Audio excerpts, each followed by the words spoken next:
السلام علیکم ورحمۃ اللہ وبرکاتہ۔ الحمد للہ نحمده ونستعینه ونستغفره ونعوذ باللہ من شرور انفسنا ومن سیئات اعمالنا، من يهده اللہ فلا مضل له ومن يضلل فلا هادی له، ونشهد ان لا الہ الا اللہ وحدہ لا شریک له، ونشهد ان محمدا عبدہ ورسولہ، اما بعد فاعوذ باللہ من الشیطان الرجیم، بسم اللہ الرحمن الرحیم۔ یا ایھا الذین آمنوا اتقوا اللہ حق تقاتہ ولا تموتن الا وانتم مسلمون۔ یا ایھا الناس اتقوا ربکم الذی خلقکم من نفس واحدہ وخلق منها زوجها وبث منهم رجالا کثیرا ونساء واتقوا اللہ الذی تساءلون به والارحام ان اللہ کان علیکم رقیبا۔ یا ایھا الذین آمنوا اتقوا اللہ وقولوا قولا سدیدا یصلح لکم اعمالکم ویغفر لکم ذنوبکم فمن یطع اللہ ورسولہ فقد فاز فوزا عظیما۔ صدق اللہ العظیم۔ رب اشرح لی صدری ویسر لی امری واحلل عقدۃ من لسانی یفقہوا قولی، ربی زدنی علما، آمین یا رب العالمین۔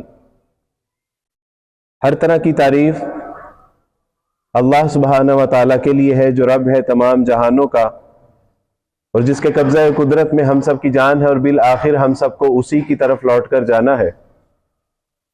کروڑوں درود و سلام نبی کریم صلی اللہ علیہ وسلم کی ذات اقدس پر، کہ جنہوں نے بھٹکی ہوئی انسانیت کو ایک ایسا صراط مستقیم عطا کیا کہ جس پر چلنے کا انعام اللہ کے یہاں وسیع جنتیں ہیں۔ معزز حاضرین کرام، اسلام اس کائنات کی سب سے بڑی نعمت ہے۔ یہ وہ نعمت ہے کہ جس کو اللہ سبحانہ و تعالیٰ نے خود ایک نعمت عظمیٰ قرار دیا ہے۔ اللہ سبحانہ و تعالیٰ کا ارشاد مبارک ہے قرآن مجید میں، الیوم اکملت لکم دینکم واتممت علیکم نعمتی ورضیت لکم الاسلام دینا، کہ آج نہ ہم نے تمہارے لیے تمہارا دین کامل اکمل مکمل کر دیا، بلکہ اس دین کو بطور نعمت تمہارے لیے ہم نے پسند کر لیا۔ اس کا اندازہ اس وقت ہوتا ہے کہ جب رسول اللہ صلی اللہ علیہ وسلم کی آمد سے قبل جزیرہ نما عرب اور دنیا کے دیگر خطوں کا آپ جب مطالعہ کرتے ہیں، مشاہدہ کرتے ہیں، ان کی تہذیب اور ان کا تمدن اور ان کے کلچر کا جب مطالعہ کرتے ہیں، تو آپ کو اندازہ ہوتا ہے کہ رسول اللہ صلی اللہ علیہ وسلم کی آمد سے قبل ہر طرف شرک و بدعت کے اندھیرے چھائے ہوئے تھے، کفر اور الحاد کا سکہ چلتا تھا، غلام، لونڈی اور باندیوں کو گاجر اور مولی کی طرح کاٹ کے رکھ دیا جاتا تھا، لیکن کوئی پوچھنے والا نہیں تھا۔ وہ ایسا زمانہ تھا کہ جس میں ماں کا جب شوہر انتقال کرتا، یعنی باپ انتقال کرتا، اور وہ سوتیلی ماں ہوتی تو اس کو بچے بازار میں جا کے فروخت کر دیا کرتے تھے۔ زمانہ جاہلیت کی جب تاریخ پڑھیں گے تو ایسے واقعات بھی ملتے ہیں۔ پتہ چلتا ہے کہ ایک عورت کئی مرد اس کے ساتھ نکاح کیا کرتے تھے، اور اس کو وہ حلال اور جائز سمجھا کرتے تھے۔ بچوں کا معاملہ ایسا تھا کہ لڑکا ہوتا تو بہت خوشی مناتے، لیکن لڑکی ہوتی تو زندہ درگور کر دیا کرتے۔ ہمیں پتہ چلتا ہے کہ اسلام اس کائنات کی کتنی بڑی نعمت ہے، کہ وہ معاشرہ کہ جس میں ایک باغ سے اڑنے والی چڑیا اگر دوسرے باغ میں جا کر بیٹھ جاتی تو اس کے اوپر جنگیں ہوتی، اور ان کی نسلیں ان جنگوں کی آگ میں ہمیشہ جلتی رہتی۔ کہیں گھوڑا آگے بڑھانے پہ جھگڑا ہو جایا کرتا تھا، کہیں پانی پہلے پینے اور پلانے کے اوپر جھگڑا ہو جایا کرتا تھا، اور جھگڑے کی یہ نوعیت بھی چشمہ فلک نے دیکھی کہ تمہارے باغ سے اڑنے والا پرندہ میرے باغ میں آ کے کیوں بیٹھا۔ لیکن اس کائنات کے رب، خالق، مالک، رازق کو جب اس دنیا کے اوپر جو اس کو ترس آیا تو اس نے اس کرۂ ارض نبی کریم صلی اللہ علیہ وسلم کی ذات اقدس میں ایک رحمت للعالمین کا احسان فرمایا انسانیت کے. اور اللہ سبحانہ و تعالیٰ نے رسول اللہ صلی اللہ علیہ وسلم کی صورت میں نہ صرف ایک رحمت للعالمین اس کائنات کو عنایت فرمایا، بلکہ ایک کامل، اکمل، مکمل، جامع دین بطور نعمت بھی انسانیت کو عطا فرمایا.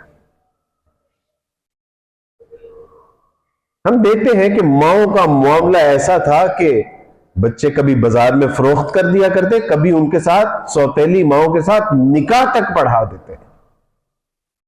لیکن جب رسول اللہ صلی اللہ علیہ وسلم اس کائنات پر سایہ فگن ہوئے تو آپ علیہ الصلوۃ والسلام نے کہا وَلَا تَقُل لَّهُمَا اُفٍّ.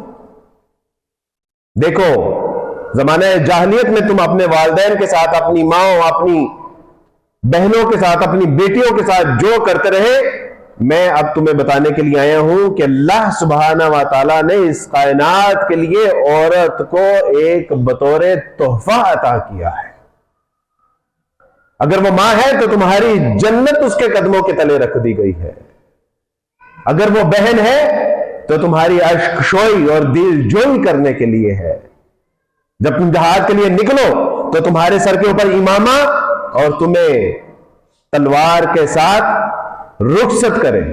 اگر بیوی ہے تو دیکھو تمہیں گناہ سے بچانے والی ہے، تمہاری راحت اور آرام کا سامان اور تمہیں سکون مہیا کرنے والی ہے، تمہارے بچوں کی حفاظت کرنے والی ہے.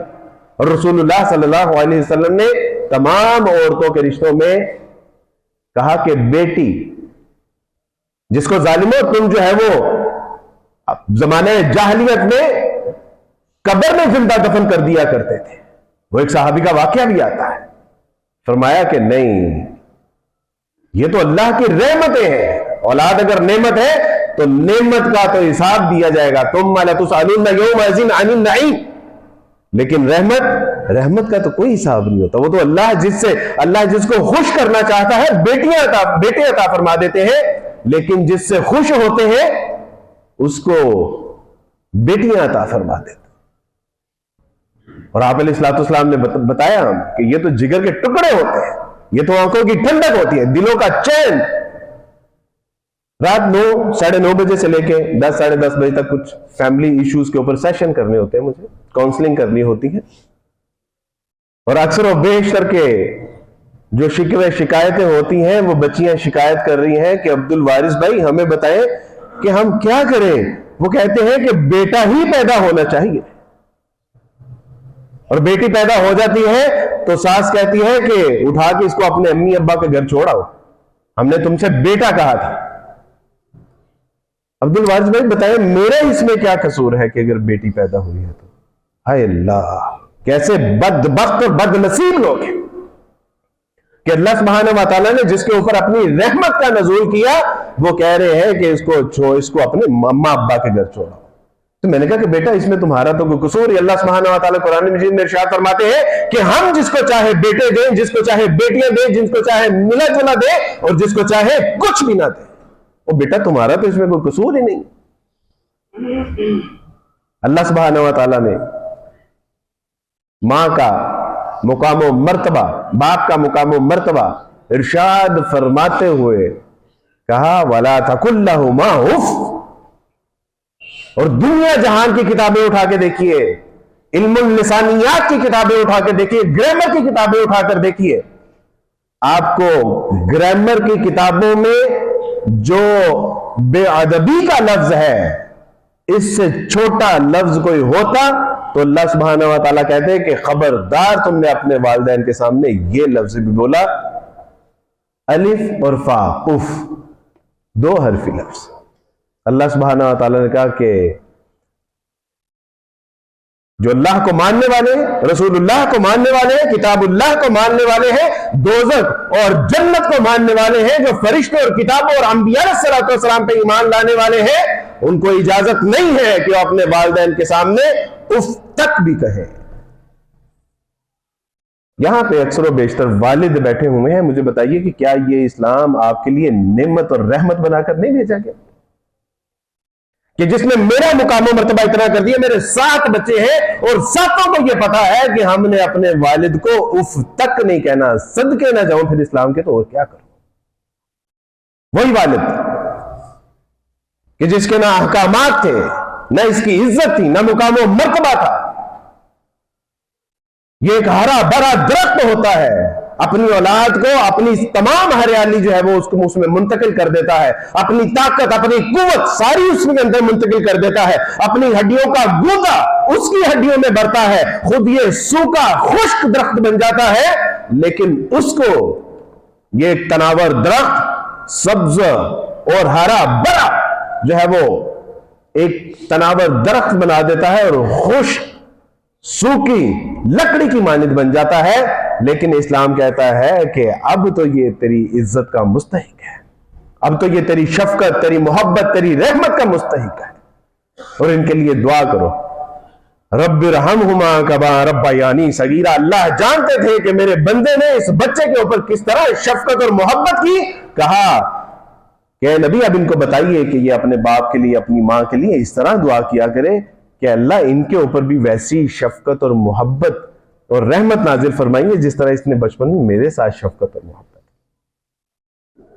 تو کیا اسلام میرے اور آپ کے لیے پھر رحمت نہیں ہے؟ اللہ سبحانہ و تعالیٰ نے اس کائنات میں، عمر فاروق رضی اللہ تعالیٰ عنہ ایک بار مسکرائے پھر روئے، کہا کہ امیر المومنین پہلے آپ ہنسے، پھر آپ جو ہے وہ پہلے ہنسے اس کے بعد روئے، آخر ماجرا کیا ہے؟ کہا کہ اسلام سے پہلے ہمارا حال یہ تھا کہ ہم سفر میں ہوتے اور کہتے، اپنا واقعہ سناتے، کہتے کہ میں ایک بار سفر میں تھا اور سفر کے دوران مجھے اپنے بتوں کی یاد ستانے لگی اور میں نے اپنا ہی آٹا اس کو گوندا، اس کا بت بنایا اور اس کی عبادت کرنا شروع ہو گیا۔ تو کہتے کہ مجھے اس بات پہ رونا آیا کہ ہم کیسے لوگ تھے۔ تو کہتے کہ ہنسی مجھے اس بات پہ آئی کہ سفر طویل تھا، میرے پاس زیادہ راہ ختم ہو گیا، کھانے پینے کی اشیاء کم پڑ گئی، تو میں نے اسی بت کو توڑا، اس کا آٹا بنایا، گوندا اور روٹی پکا کے کھا گیا۔ اسلام سے پہلے یہ حال تھا انسانیت کا۔ آج بھی آپ نے معاشرے میں دیکھیے کہ لوگ بتوں کی شرم گاہوں کی عبادت کرتے ہیں، لیکن رسول اللہ صلی اللہ علیہ وسلم اور آپ کا بتایا ہوا دین اس نے بتایا، اور رسول اللہ صلی اللہ علیہ وسلم پہ اترنے والا قرآن، مسیح علیہ السلام سے زندہ قرآن، ان اللہ ربی و ربکم فاعبدوہ ھذا صراط مستقیم، کہ بے شک میرا اور تمہارا رب اللہ ہے، بس اسی کی عبادت کرو، اور یہی تو سیدھا راستہ ہے، کدھر بھٹکے جا رہے ہو؟ تو مجھے بتائیے کہ اللہ سبحانہ و تعالیٰ نے ہمیں در در سے بچا کے، در در سے ہاتھ پھیلانے سے، در در سے رونے گریہ زاری اور گڑ گڑانے سے بچا کے صرف اپنے در میں جھکنے کا حکم دیا، ایاک نعبد و ایاک نستعین، اے میرے بندے اگر تو میرے در پہ گڑ گڑاتا رہا، روتا رہا، گریہ زاری کرتا رہا، مانگتا رہا، تو میں تجھے در در پہ جھکنے سے بچا لوں گا، میں تجھے در در پہ مانگنے سے بچا لوں گا، در در پہ رونے سے بچا لوں گا۔ وہ ایک سجدہ جسے تو گراں سمجھتا ہے، 1000 سجدوں سے دیتا ہے آدمی کو نجات۔ اقبال کہتے ہیں کہ ابھی مانگ کے دیکھ تو صحیح۔ وہ ایک بندہ کہہ رہا تھا کہ اللہ سبحانہ و تعالیٰ جی مجھے معاف کر دیں، میری دعاؤں کو قبول فرما لیجئے، اللہ سبحانہ و تعالیٰ جی مجھے معاف کر دیں، اے اللہ میری یہ حاجتیں پوری فرما دیجئے۔ اور غیب سے آواز آتی تھی، لا تقبل، کوئی قبولیت نہیں ہے، چلے جاؤ یہاں سے، تم سے وہ پتہ نہیں کیا گناہ کیا تھا اس اللہ کے بندے نے۔ تو اللہ کہتے لا تقبل، کوئی قبولیت نہیں ہے، کوئی قبولیت نہیں۔ تو کسی نے کہا کہ تجھے ہر وقت یہی آواز آتی رہتی ہے غیب سے کہ کوئی قبولیت نہیں ہے، چلا جائے یہاں سے۔ تو اس نے کہا کہ میں چلا تو جاؤں، لیکن مجھے بس اتنا بتا دو کہ پھر جاؤں کہاں پہ۔ اللہ نے صرف اسی بات پہ اس کو معاف فرما دیا۔ اس نے کہا کہ پھر مجھے کوئی ایسا در بھی تو بتاؤ کہ جہاں پہ سنتے ہو وہ ان درباروں کی بات کرتے ہو، ان قبروں کی بات کرتے ہو، ان مزاروں کی بات کرتے ہو، ان فقیروں کی بات کرتے ہو کہ جس کے مزارے بھی ان سے زیادہ سمجھدار ہوتے ہیں، کہ ظالموں ہمیں یہ کہتے ہو کہ یہ حاجت روا مشکل کشا بگڑیاں بنانے والے ہیں، لیکن وہاں کا فقیر تم سے زیادہ سمجھدار ہے کہ جو اللہ کے نام پہ مانگ رہا ہے تم سے، وہ جانتا ہے کہ یہ دینے والے نہیں ہیں، میرا اللہ ہے، وہ اللہ کے جس کے در کے ہم سب فقیر ہیں۔ رسول اللہ صلی اللہ علیہ وسلم کی حدیث کہ اگر تمہیں جوتے کا تسمہ بھی چاہیے ہو تو اپنے اللہ سے مانگو۔ بتائیے کہ اللہ نے انسانوں کو انسانوں سے مانگنے، رونے، دھونے سے بچا کے ایک اللہ کا در بتا دیا، وہ در کہ جو خاموشیوں کی زبان بھی سمجھتا ہے، جو آنسوؤں کی لینگویج کو بھی سمجھتا ہے، جو سسکیوں کی آہو بکا کو بھی سمجھتا ہے، وہ اس کے در پہ آ کے مصلی پہ خاموش بھی ہو کے بیٹھ جاؤ تو اللہ دل کے احساسات، کیفیات، جذبات کو بھی سمجھتا ہے۔ ایک صاحب کہنے لگے کہ عبدالوارث بھائی الفاظ نہیں آتے، جس طرح لوگ خوبصورت الفاظ کا چناؤ کرتے ہیں، انتخاب کرتے ہیں فہم و فراست سے، اور میں نے کہا اللہ سبحانہ و تعالیٰ کو یہ سب مطلوب نہیں ہے، اللہ کو شکستہ دل مطلوب ہے۔ اور اپنے ٹوٹے ہوئے دل سے، اور زمانے کے جو ہے وہ تیرے اوپر ظلم و ستم جو ہوئے ہیں ان کو برداشت کر کے گریہ زاری صرف کر اللہ کے حضور سجدہ ریز ہو جا۔ اور اللہ کو تیرے غم کا بھی پتا ہے، تیرے حزن کا بھی پتا ہے، اللہ کو مستقبل میں آنے والے غموں کا بھی پتا ہے، اللہ کو ماضی کے تیرے جو حزن ہے اس کا بھی پتا ہے۔ اور اللہ کے سامنے اپنا ٹوٹا ہوا دل لے کے پیش ہو جا، اللہ ٹوٹی ہوئی زبان، ٹوٹے ہوئے دلوں کی زبان کو خوب سمجھتا ہے۔ مجھے بتائیے کہ پھر یہ اسلام اللہ کا کتنا بڑا فضل ہے ہمارے اوپر، اور اگر پھر بھی ہم اس سے روگردانی کریں تو پھر ہے نا ہم اس قابل کے پوری دنیا سے جوتے کھائیں۔ ہم اقبال نے کہا تھا وہ ایک سجدہ جسے تو گراں سمجھتا ہے، ہزار سجدوں سے دیتا ہے آدمی کو نجات۔ آج ہم نے اللہ سے مانگ لیا، مانگنا چھوڑ دیا، در در پہ مانگ رہے ہیں، کبھی امریکہ جاتے ہیں، کبھی افریقہ جاتے ہیں، کبھی روس جاتے ہیں، کبھی چین جاتے ہیں۔ کیوں؟ کیونکہ ہم نے اللہ سے مانگنا چھوڑ دیا۔ ہمارے بڑے بڑے حکمران کبھی مزارات کے اوپر سجدے کرتے نظر آتے ہیں، کبھی باہر سے آتے ہیں جلا وطنی کاٹ کر، تو علی حجویری رحمت اللہ علیہ کے مزار پہ حاضر ہوئے۔ علی حجویری رحمت اللہ علیہ کی کتاب بھی پڑھ لو ظالموں، اٹھاؤ ان کی کسل محجوب، اور وہ کہتے ہیں کہ جو نماز نہیں پڑھتا وہ ہم میں سے نہیں ہے، ان کو وراثت میں بھی حصہ نہیں ملے گا۔ وہ کہتے ہیں کہ ایک اللہ کے سوا نہ کوئی حاجت روا ہے، نہ کوئی مشکل کشا ہے۔ وہ کہتے ہیں کہ شرک کرنے والے کو مسلمانوں کے قبرستان میں بھی نہ دفناؤ۔ وہ ظالموں ان کی کتاب بھی پڑھ لو۔ اور جب اللہ سے مانگنا چھوڑا تو پھر مانگ رہے ہیں نا ساری قوم در در پہ کاسا لے کے، کبھی کسی کے در جاتے ہیں، کبھی کسی کے در جاتے ہیں، کبھی کسی کے در جاتے ہیں۔ کسی نے کہا کہ اللہ سبحانہ و تعالیٰ سے مجھے 45 کروڑ ٹریلین ڈالر چاہیے۔ What are you talking about, man? تمہیں پتہ ہے 45 کروڑ ٹریلین ڈالر کتنے ہوتے ہیں؟ اس نے کہا کہ سچ میں مجھے نہیں پتا، لیکن جس سے مانگ رہا ہوں نا اس کو خوب پتا ہے کہ 45 کروڑ ٹریلین ڈالر کتنے ہوتے ہیں۔ انہوں سب پتا ہے۔ تو میرے دوستو، بھائیو، بزرگوں، پھر یہ ہمارے لیے نعمت نہیں؟ اسلام کتنی بڑی نعمت بنا کر میرے لیے بھیجا گیا، اور میں نے اس کی کیا قدر کی۔ میرے ابا، میں نے اسلام قبول کیا۔ اسلام قبول کرنے کے بعد میں نے اپنے ابا سے کہا کہ ابا آپ بھی اسلام قبول کر لیجیے۔ ابا، اسلام ایک سچا، اچھا، پکا دین ہے جو دنیا میں جینے کا ڈنگ سکھاتا ہے، آخرت میں کامیابی اور کامرانی کے رنگ دکھاتا ہے۔ میرے ابا نے کہا کہ بیٹا، تم کہتے ہو کہ ہم ایک اللہ کے سوا نہ کسی کو مانتے ہیں نہ کسی سے مانگتے ہیں، لیکن حال تو تمہارا یہ ہے کہ جہاں قبر دیکھتے ہو، جہاں مزار دیکھتے ہو، وہاں جھک جاتے ہو، وہاں سجدے ریز ہو جاتے ہو، چادریں نظر و نیاز چڑھانے شروع کر دیتے ہو۔ ہمیں تم کہتے ہو کہ ایک اللہ کے سوا نہ کسی کو مانتے ہیں نہ کسی سے مانگتے ہیں۔ ہمیں تم کہتے ہو کہ اسلام غریب اور یتیم کو جو ہے وہ کھلانے پلانے کا حکم دیتا ہے۔ اوے ظالموں، یہاں غریب بھوک سے بل بلا رہے ہیں اور وہاں تم جو ہے وہ دیسی گھی کے چراغا کرتے ہو. ہمیں تم کہتے ہو کہ غریب کے ساتھ شفقت محبت اس کے سر پہ جو ہے وہ دوپٹہ دینا بڑا باعث فضیلت ہے. یہاں غریب کے کپڑے پھٹے ہوئے ہیں اور وہاں تم جو ہے وہ ململ کی چادریں چڑھاتے ہو جا کے. ہمیں تم کہتے ہو کہ گانا بجانا ڈرامہ سب حرام ہے. یہ گانا بجانے والے, گانا چلانے والے, گانا دکھانے والے کیا یہ مسلمان نہیں ہیں؟ ہمیں تم کہتے ہو کہ تمہاری بیوی تمہارے سگے بھائیوں سے بھی پردہ کرے گی, لیکن حال یہ ہے کہ معاشرے میں عورتیں اور مرد بھیڑ بکریوں کی طرح مکس ہوئے پڑے ہوتے ہیں, چست اور مختصر لباس پہن کے. کیا یہ مسلمان نہیں ہے؟ کہا کہ بیٹا جاؤ جا کے پہلے اپنے مسلمانوں کو مسلمان کرو, ہمیں پھر بعد میں مسلمان کر دینا. میرے ابا یہی کہتے کہتے اس دنیا سے چلے گئے, مر گئے. رات کو سب کے لیے دعا کر رہا ہوتا ہوں, اپنے ابا کے لیے دعا نہیں کر سکتا. کتنی بڑی نعمت ہے ہمارے لیے اسلام, لیکن کیا ہم نے اس کی قدر کی ویسے جیسے کہ قدر کرنے کا حق تھا؟ ایک آئے اللہ سبحانہ و تعالیٰ نے اسلام کو ہمارے لیے اتنی بڑی, اتنی وسیع و عریض نعمت بنا کر بھیجا کہ اس کائنات کے جس کو معاف کرنے کا تصور بھی نہیں کیا جا سکتا, اللہ سبحانہ و تعالیٰ نے اس کو بھی معاف کرنے کا حکم دے. دیکھو تم بدلہ لے سکتے ہو لیکن اتنا جتنا ظلم ہوا ہے, لیکن اگر تم اس کو معاف ہی کر دو نا تو یہ کیا ہی احسن عمل ہوگا.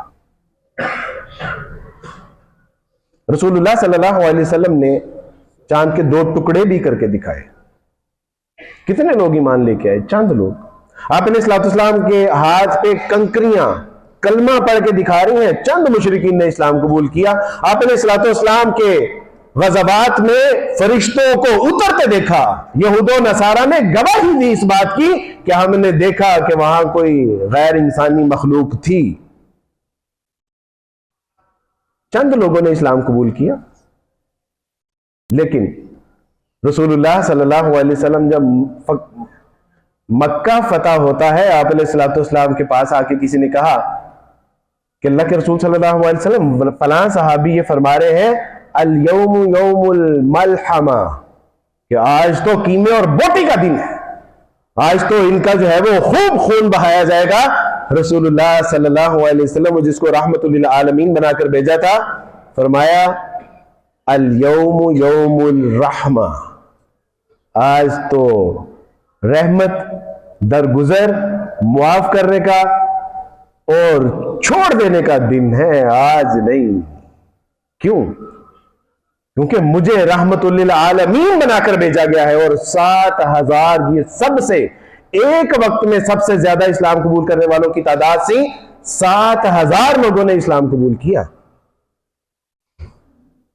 ہمیں لوگ اعتراض کرتے ہیں کہ عبد الوارث بھائی آپ نے جو اسلام قبول کیا ہے یہ تو تلوار کے ذریعے سے پھیلا ہے. اور میں نے کہا کہ مجھے بھی تو بتاؤ, میں تو خود اسلام کو پھیلا رہا ہوں. اگر اسلام مجھے تلوار کے ذریعے سے میرے اندر جو ہے وہ پینیٹریٹ کیا گیا ہے, اگر مجھے زور و زبر, تو میں کیوں بھائی تلوار کے ذریعے سے پھیلاؤں؟ مجھے تو کب کا باغی ہو جانا چاہیے تھا, اس سے مجھے تو کب کا چھوڑ دینا چاہیے تھا. میرے لیے تو میں کئی ممالک میں گیا ہوں, وہیں سائلم لینے تک جی مسلمانوں نے جو ہے مجھے زبردستی. چلے پاکستان تو پھر جو ہے وہ 95% مسلمانوں کا ملک ہے.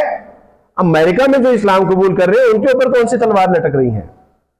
افریقہ میں جو اسلام قبول کر رہے ہیں, امریکہ میں جو اسلام قبول کر رہے ہیں, روس میں جو اسلام قبول کر رہے ہیں, اور میاں وہاں کون سی تلوار لٹک رہی ہے؟ وہاں تو آٹے میں نمک کے برابر مسلمان ہیں. اسلام لوگ اس لیے قبول کر رہے ہیں کہ جب انہوں نے دیکھا کہ بائبل کی تعلیم یہ ہے کہ دیکھو وہاں پر کوئی ذی نفس جو زندگی رکھنے والی چیز ہے اس کو ہلاک, تباہ و برباد کر, یہاں تک کہ ان کے بھیڑ بکریوں کو بھی ہلاک کر دو, ان کے کھیت باغ اور کھلیان کو بھی جو ہے وہ تباہ و برباد کر دو, ان کی عبادات کو, ان کے بزرگوں کو, ان کے بچوں کو, ان کی عورتوں کو, کوئی ذی نفس چیز زندہ نہ چھوڑنا. میں نے کہا کہ لوگ اسلام اس لیے قبول کر رہے ہیں کہ رسول اللہ صلی اللہ علیہ وسلم نے صحابہ کرام رضوان اللہ اجمعین کو جاتے ہوئے یہ کہا تھا, بیچتے ہوئے, کہ دیکھو جن سے تم جنگ و جدل کرنے جا رہے ہو اللہ کا تقوی اختیار کرنا وہاں جاتے ہوئے.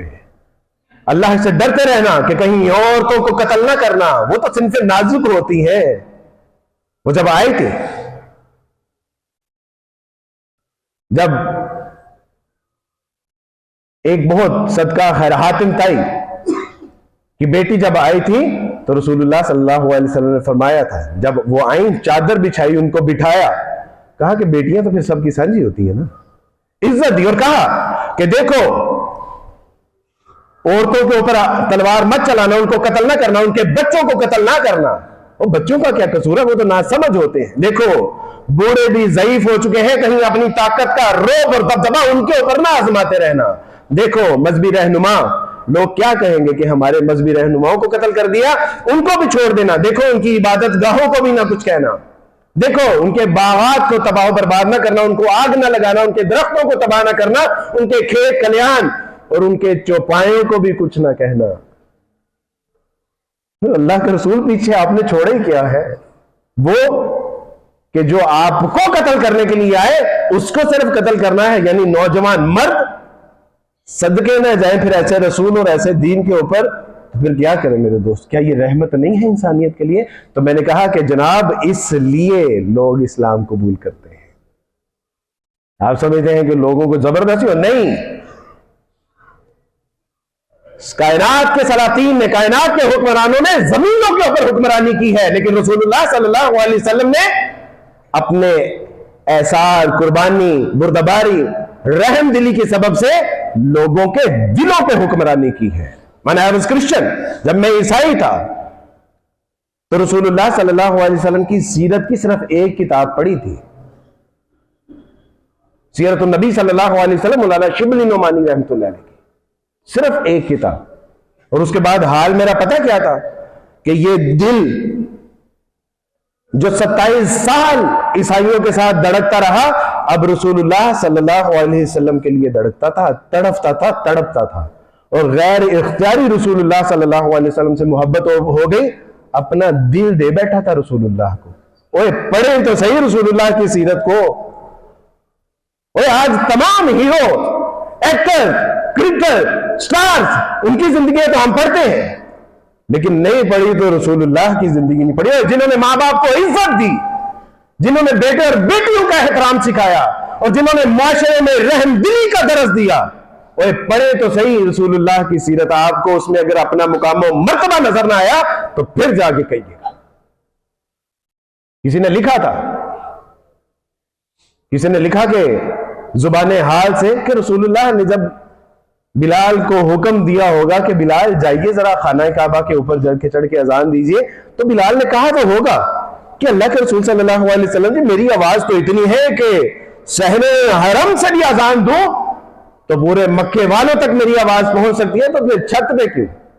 تو رسول اللہ صلی اللہ علیہ وسلم نے کہا تو ہوگا کہ بلال اصل مقصود آپ کی آواز پہنچانا نہیں ہے، بلکہ محمد تو آئے ہی اس لیے ہیں صلی اللہ علیہ وسلم کہ یہ نیچوں کو اونچا کر دے، یہ ذلیلوں کو عزت دار بنا دے، یہ گواروں کو عالم بنا دے، یہ کمزوروں کو توانا کر دے، یہ گرے ہوئوں کو اٹھا دے، جن کی معاشرے میں کوئی عزت نہیں ہے ان کو عزت مقام و مرتبے کے اوپر فائز کر دے۔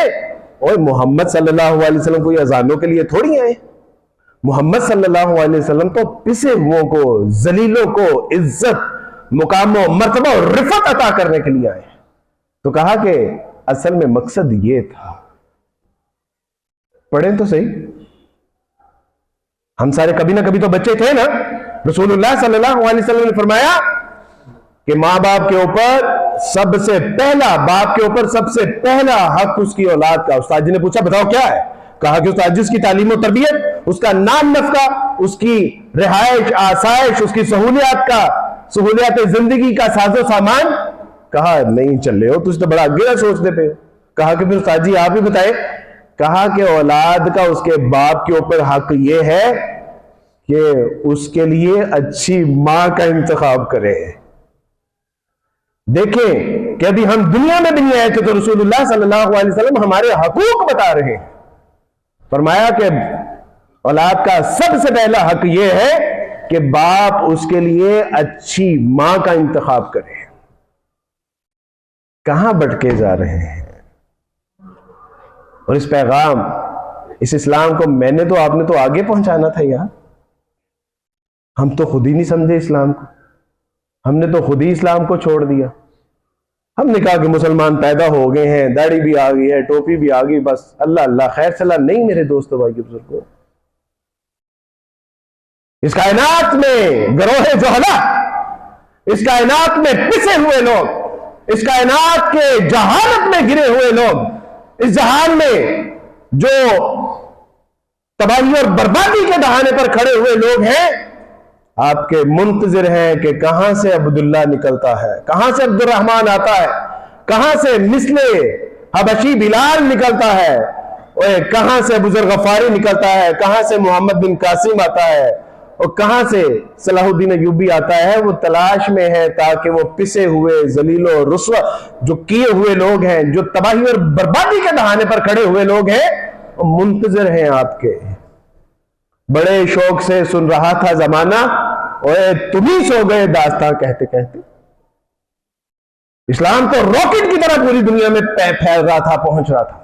کیوں محمد صلی اللہ علیہ وسلم کے جانشین تھے، آپ کے لیے زندگیاں قربان کرنے والے تھے.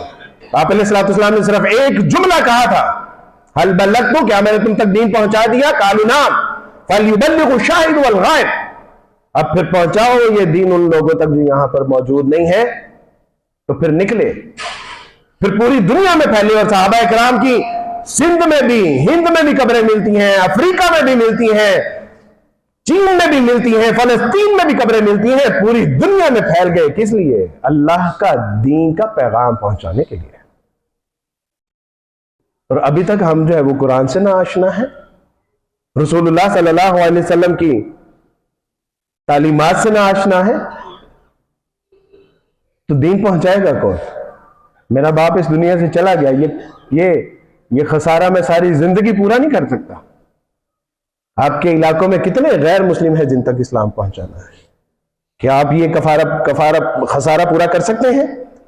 اگر روز حشر والے دن رسول اللہ صلی اللہ علیہ وسلم کی شفاعت میسر آ گئی اور ہمیں پروانہ نجات مل گیا، تو اگر کسی غیر مسلم نے ہمارا گریبان پکڑ لیا کہ اللہ سبحانہ و تعالیٰ جی، اہل توحید تو آپ نے ان کو بنایا تھا، اہل قرآن تو آپ نے ان کو بنایا تھا، پیغام پہنچانے کا ذمہ دار تو آپ نے ان کو بنایا تھا، فہم و فراست تو آپ نے ان کو عطا فرمائی تھی، حکمت اور دانائی تو آپ نے ان کو عطا فرمائی تھی، حکمرانی کا فن تو آپ نے ان کو سکھایا تھا. اللہ سبحانہ و تعالیٰ جی پوچھئے کہ اس نے ہم تک پیغام پہنچایا؟ ہم تو مسیح علیہ السلام اور ان کی والدہ کو پوجتے رہے جیسے خدا کو پوجتے ہیں. ہم ان کی مورتیوں کی عبادت کرتے رہے. اے اللہ ہم نیا سال اور کرسمس بھی مناتے رہے. اے اللہ ہم تمام یہود و حنوف کے طریقے جو ہے وہ اپناتے رہے. لیکن مسلمانوں نے ہمیں تو نہیں بتایا کہ یہ سارا کفر ہے، یہ سارا شرک ہے، یہ سارا غلط ہے. اللہ سبحانہ و تعالیٰ جی پوچھئے. اور اگر اللہ سبحانہ و تعالیٰ نے سوال کر لیا تو رسول اللہ صلی اللہ علیہ وسلم فرمایا کہ تم مارے گئے، تم مارے گئے. آج وقت ہے اپنے من میں ڈوب کر پاجا سراغ زندگی، تو اگر میرا نہیں بنتا نہ بن، اپنا تو بن. یا ایھا الذین آمنوا قوا انفسکم واہلیکم نارا. نہیں بچائیے اہل جہان کو، نہیں بچائیے کفر کو، نہیں بچائیے الحاد کو، نہیں بچائیے ظالموں کو، اپنے آپ کو تو بچائیے. ہم اتنے سے آنے تو ہیں نا کہ ہم تو کوئی ایسا پلاٹ، ایسی دکان، ایسا مکان بھی نہیں خریدتے کہ جس میں خسارے کا خدشہ بھی ہو. تو ہم یہ کیسے ہو گئے کہ اپنی آخرت کو اتنے بڑے خسارے سے دوچار کرنے کے لیے جا رہے ہیں؟ نہیں میرے دوست بھائی، something is wrong. We are going to wrong side. ہم سے کوئی غلطی ہوئی ہے، ہم کہیں غلط جا رہے ہیں. اسلام یتیموں کے لیے رحمت بنا کر بھیجا گیا. کتنی بڑی نعمت ہے ان یتیموں کے لیے. رسول اللہ صلی اللہ علیہ وسلم فرمایا کہ دیکھو وہ جس کا باپ نہیں ہے، جس کی ماں نہیں ہے، عزیز و اقربا نہیں ہے، اگر ہے تو پہلی ذمہ داری ان کی ہے. اور اگر تم نے کسی غریب یتیم مسکین کے سر کے اوپر دست شفقت رکھ دیا تو اس کا مطلب ہے کہ جنت کا سامان تم لوگوں نے کر لیا بیویوں کے لیے۔ رسول اللہ صلی اللہ علیہ وسلم نے کیا ارشاد فرمایا؟ آج وہ لڑکیاں، وہ بیویاں، وہ عورتیں جو دامن رحمت رسول اللہ صلی اللہ علیہ وسلم سے نکلنے کے لیے اپنا فخر سمجھتی ہیں، آپ سماحت فرما لیجئے کہ رسول اللہ صلی اللہ علیہ وسلم کے دامن رحمت سے نکلنے کے بعد ذلت اور رسوائی تو مقدر بن سکتی ہے، کبھی کامیابی اور کامرانی مقدر نہیں بن سکتی۔ آپ سمجھیں گی کہ 300 لوگوں کو جہازوں میں کھانا کھلانا آپ کے لیے فخر ہے؟ فخر نہیں ہے، اللہ کی قسم۔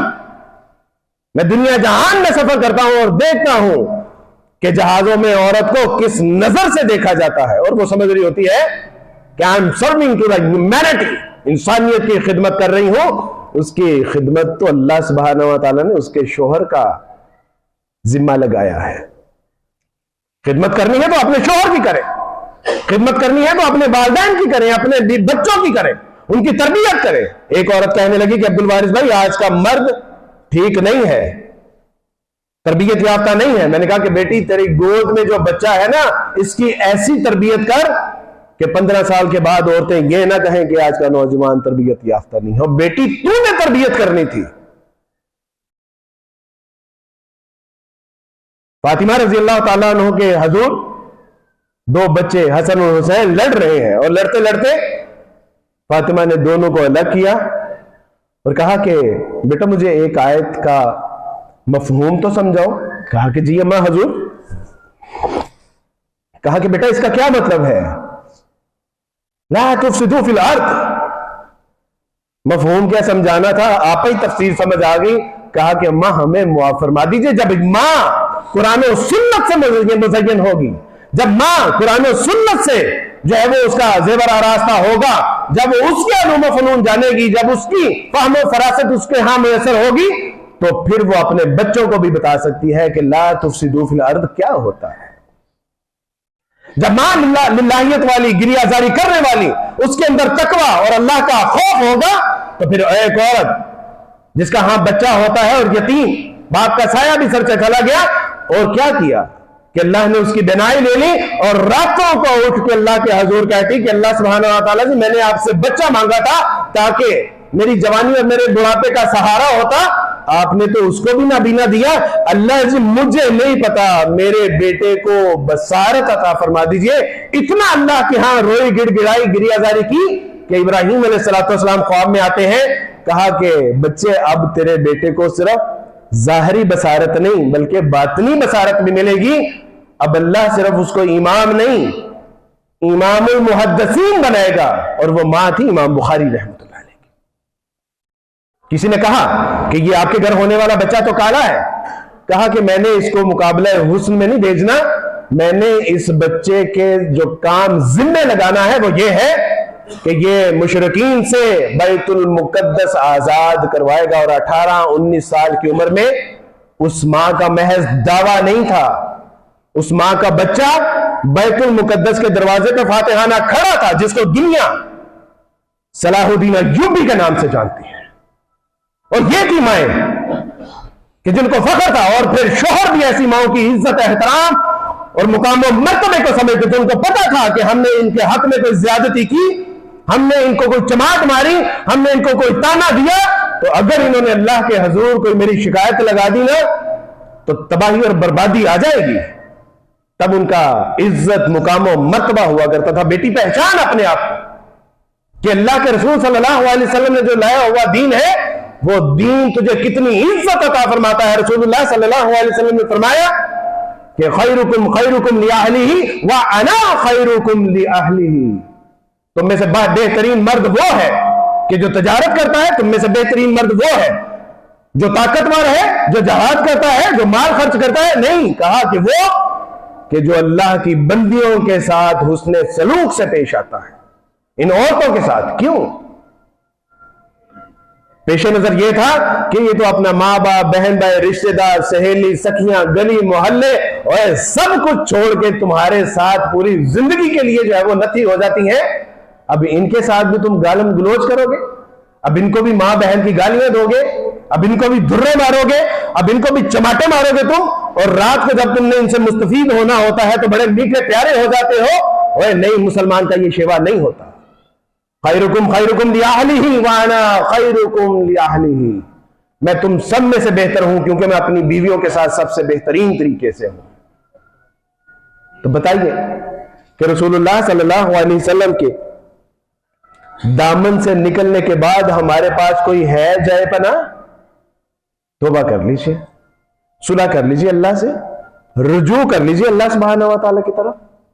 اور اللہ سبحانہ و تعالیٰ کے رسول صلی اللہ علیہ وسلم نے صرف اتنا ہی نہیں بلکہ جانوروں کے لیے بھی رحمت بنا کر بھیجے گئے۔ آپ نے صلاۃ والسلام پھل پھول اور درختوں کے لیے بھی رحمت بنا کر بھیجے۔ کیا بتاؤں، تو ایک جمعہ ہے، ساری زندگی اسلام کی نعمتیں گنواتا رہو نا تو اللہ کی قسم وقت تھوڑا پڑ جائے گا، اس دین کی نعمتیں ختم ہونے والی نہیں ہیں۔ اللہ سبحانہ و تعالیٰ سے دعا ہے کہ اللہ اس نعمت اسلام کی ویسی قدر کرنے کی توفیق عطا فرماوے کہ جیسی اس کی قدر کرنے کا حق ہے۔ وآخر دعوانا ان الحمدللہ رب العالمین۔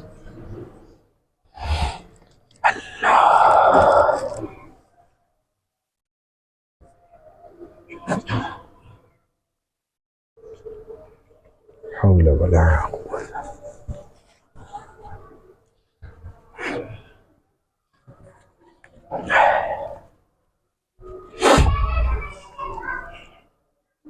الحمدللہ نحمده ونستعینه ونستغفر ونعوذ باللہ من شرور انفسنا ومن سیئات اعمالنا، من يهده الله فلا مضل له ومن يضلل فلا هادي له، ونشهد ان لا اله الا الله وحده لا شريك له، ونشهد ان محمدا عبده ورسوله، اما بعد، یا ایھا الذین آمنوا توبوا الی اللہ توبۃ نصوحا۔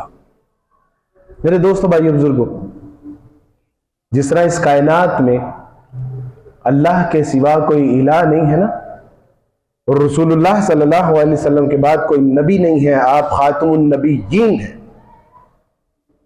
The Quran is the last and final statement، اس کے بعد اب کوئی کتاب بے ہدایت نہیں ہے نا، اس طرح امت مسلمہ جیسی کوئی امت بھی نہیں ہے، اللہ کی قسم نہیں ہے۔ میں جہاں سے آ رہا ہوں نا اور جہاں پر آیا ہوں، میرے سامنے دو معیار ہیں امتوں کے۔ ایک وہ جو مسیح کو ماننے والے ہیں، جو موسیٰ کو ماننے والے ہیں، ایک وہ جو محمد کو ماننے والے ہیں اور ساتھ مسیح اور موسیٰ کو بھی ماننے والے ہیں۔ یہ بڑی اچھی امت ہے، یہ اللہ اور اس کے رسول صلی اللہ علیہ وسلم کے نام پہ آپ کو وہ مقام و مرتبہ دیتی ہے، آپ کو وہ عزت عطا کرتی ہے کہ جو اور قوموں کے اندر نہیں ہے۔ ان کو ذرا سا خوف دلائے اللہ کا، فوراً آنکھوں سے آنسو جاری ہو جاتے۔ ان کو رسول اللہ صلی اللہ علیہ وسلم کے احسانات یاد دلائے، فوراً سنت کی طرف لپک اٹھتی ہے۔ ان کو جنت کا تذکرہ کر کے سکھائیں، یہ فوراً جنت میں جانے کی تیاری شروع کر دیتے ہیں۔ ان کو دوزخ کی آگ سے بچائیں، فوراً توبہ اور استغفار کرنی شروع کر دیتی ہے۔ اللہ کا شکر ہے کہ اس امت جیسی کوئی امت نہیں ہے۔ ضرورت بس اس بات کی ہے کہ اللہ کے حضور ہم سچی پکی توبہ کریں اور اللہ سبحانہ وتعالیٰ سے صلح کر لیں، اور آج سے دعا کریں کہ اللہ سبحانہ وتعالیٰ جی، یہ جو نعمت اسلام آپ نے ہمیں عطا کی ہے، اس پہ ہم آپ کا شکریہ ادا کرتے ہیں۔ اس کو اپنے دل و جان سے، اپنے سینے سے، اپنی جان سے بھی زیادہ عزیز رکھیں گے، اس کو سیکھیں گے، اس پہ عمل کرنے کی جو ہے وہ کوشش کریں گے، اور اس کو آگے پھیلانے میں اپنا بھرپور کردار ادا کریں گے۔ اللہ سبحانہ و تعالیٰ سے دعا ہے کہ اللہ سبحانہ و تعالیٰ ہمیں ان تمام باتوں پہ عمل کرنے کی توفیق عطا فرمائے۔ وآخر دعوانا ان الحمدللہ رب العالمین۔